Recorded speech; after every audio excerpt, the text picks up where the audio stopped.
It was a bright, busy morning in downtown Chicago, and the city roared with the sounds of honking horns, screeching brakes, and footsteps rushing across the concrete jungle. Among this daily chaos was a young black boy named Jamal, no older than 13, sitting quietly on a small wooden crate at the corner of Madison and State Street. His Shoeshine box rested beside him, worn from use but polished with pride.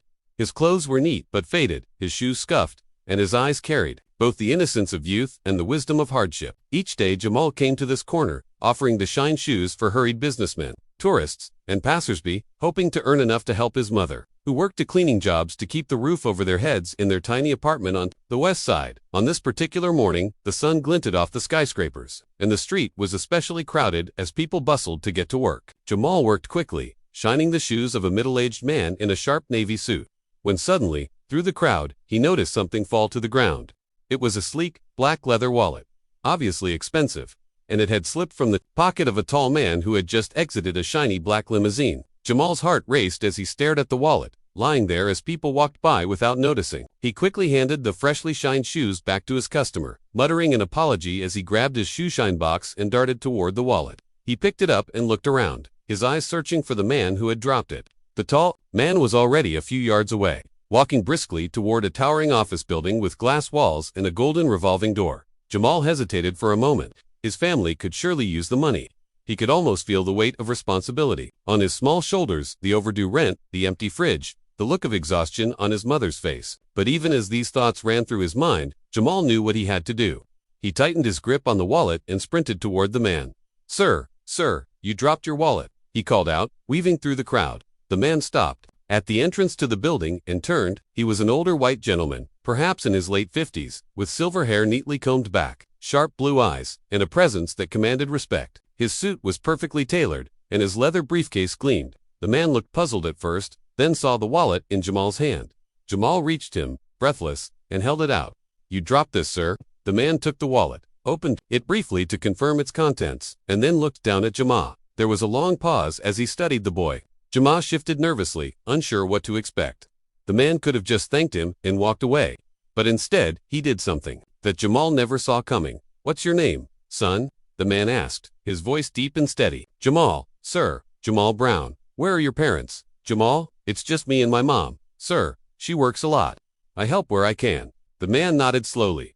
"Do you always return lost wallets?" Jamal frowned a little. "It's the right thing to do, sir." For a moment, the CEO, whose name was Charles Wentworth, the head of a billion-dollar tech company, just stood there looking at Jamal as if seeing something rare in the boy's honesty, integrity, and determination. Finally, he smiled, something he hadn't done much of lately, given the pressures of his work. "Thank you, Jamal. You may have just changed my morning, and maybe my life," Charles said thoughtfully. He reached into the wallet and pulled out a crisp $100 bill. Jamal shook his head. "No thank you, sir. I didn't do it for money." Charles was stunned. A boy who could have used that money was refusing it. That was the moment Charles Wentworth decided Jamal was special. "All right then, Jamal, but can you wait here for me after school? There's something I want to talk to you about." Jamal nodded, though he was confused. He spent the rest of the day working and thinking about the strange encounter. When school let out, he returned to the same spot, and true to his word, Charles was waiting for him in the same black limousine. Charles invited him inside the limo. The plush leather seats, the smell of cologne and new car, the sparkling water bottles and the cup holders, it all felt like another world to Jamal. As they drove through the city, Charles listened carefully as Jamal spoke about his life, his mother, his dreams of becoming an engineer, and his struggles. Charles realized how extraordinary this boy truly was. By the end of that ride, Charles knew he wanted to do more than just give Jamal a reward. He wanted to change Jamal's life, and so began an unexpected bond between a billionaire CEO and a young Shoeshine boy, a bond that would lead to a journey neither of them could have imagined. In the weeks that followed, Charles made arrangements that would alter the course of Jamal's life forever. First, he met with Jamal's mother, a kind and strong woman named Lorraine, who had sacrificed everything for her son. At first, she was suspicious. After all, why would a powerful CEO take interest in a boy who shined shoes? But as Charles explained what had happened and what he saw in Jamal, her heart softened, and she agreed to let Charles help. Charles enrolled Jamal in one of the city's best private schools, covering tuition, books, and uniforms. He arranged for tutoring to help Jamal catch up in subjects where he struggled. But Charles didn't stop there. He took Jamal under his wing, mentoring him, teaching him about business, technology, and leadership.